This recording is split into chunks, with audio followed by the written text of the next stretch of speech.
You don't have to be perfect to be remarkable. You know, aim high, but manage my expectations of success. People see the 30%. They don't see the 70% of not making it or not getting what you want. And the interesting thing is that when you are honorable to achievement, the wealth and that kind of thing comes automatically. My story is all about agility and being able to be flexible. The 5-year, 10-year plan that most CEOs ask, my plan has always been kind of unhinged. It's just like I go where my passion leads me and I feel free. Performance mattered, not fame, not money. How well did you do at something is what mattered. I've got to get through it. I've got to take a snapshot of the really great moments and carry those with me through the really bad ones. And the trick is taking your blinders off and remembering to look at those photos. And it changes the brain, changes the wiring. And I try to breathe. Breathing changes the wiring, but it's conscious. You have to just slow down. You have to cut out all the noise. You have to respect yourself. Young fans with a tattoo of Danny Zuko or Vincent Vega on their arm, and you say, this, somewhere I made a difference in their life. Was someone glad that you were alive? Were you valuable to someone by being here? And you want to be valuable, you know, otherwise you're kind of wasting your time if you don't find your niche to be valuable to something. You have to be grateful for what you can get. Plain and simple. Like, be grateful for what you have, because that's, like, we're lucky to even be here. I think it's that feeling to be just lucky to be on the stage playing in front of people, lucky to be sitting with you talking about this. It's just important for people to understand that complaining has no value. And if you complain about not having enough money, work more. If you complain about not having work-life balance, spend more time on vacationing and your family. It's super simple. Let your actions dictate instead of sitting there and feeling like you're not in control. Poor people say, I can't afford it, I can't do that, I don't have time. It's an escape, you know what I mean? It's easy to say I can't afford it. Oh, I'm too tired. Oh, I can't go to the gym. You know, when you could go to the gym, but no, I can't. Truth is, I'm just too lazy to go to the gym. My first shows, I was playing for 5 people. Like, some of them didn't even want to be there, honestly. But I pretended like it was like a big deal. When I started DJing, I was playing, I remember when like 5 people would be like, yeah, and there was like, everyone else just doesn't give a shit. I'm like, those are my 5 people. I focus on them. And after I'd talk to them, hang out with them. I used to do that at every show when I was in a band.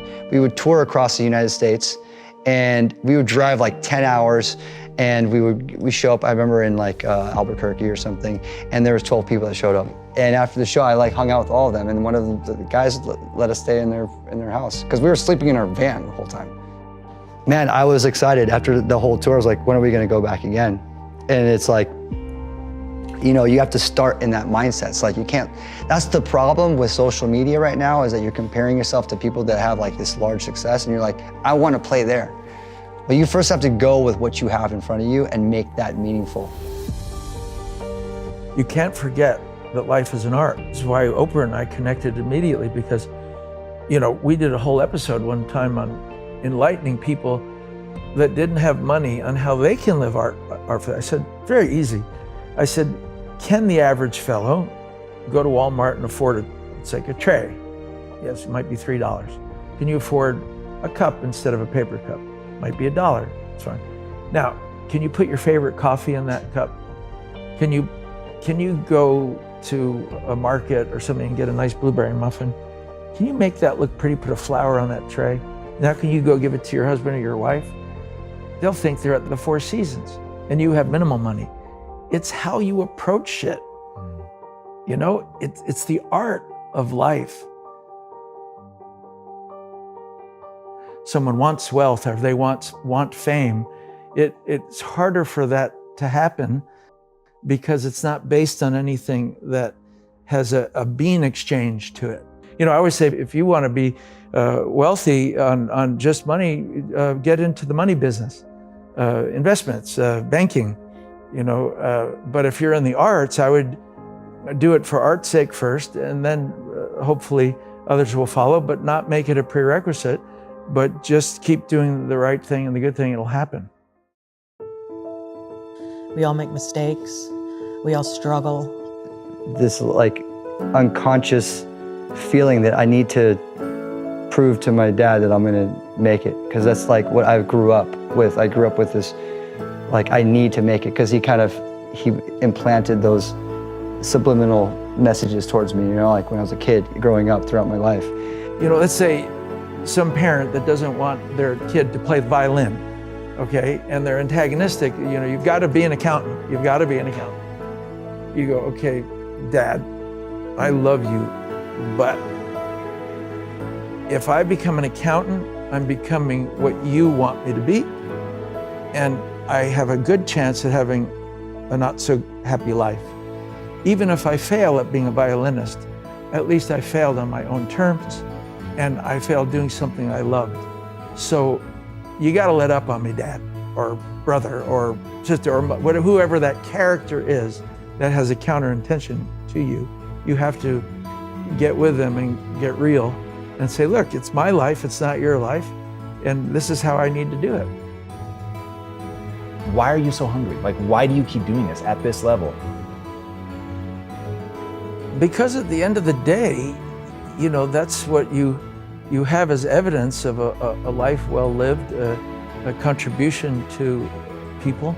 You know, you know, if let's say I have 70 movies and each one delivers a kind of joy to a certain audience, the collage or the mosaic of your career has this blanketed effect that suddenly you can go away with pride that it was a job well done, and you maybe made a difference in a lot of people's lives. When you do something because you love it, it's being an amateur. And if you're a professional, you have to do it regardless of whether you love it or whether you feel like it that night. The trick is to keep both. Because if you don't love it, then it's empty.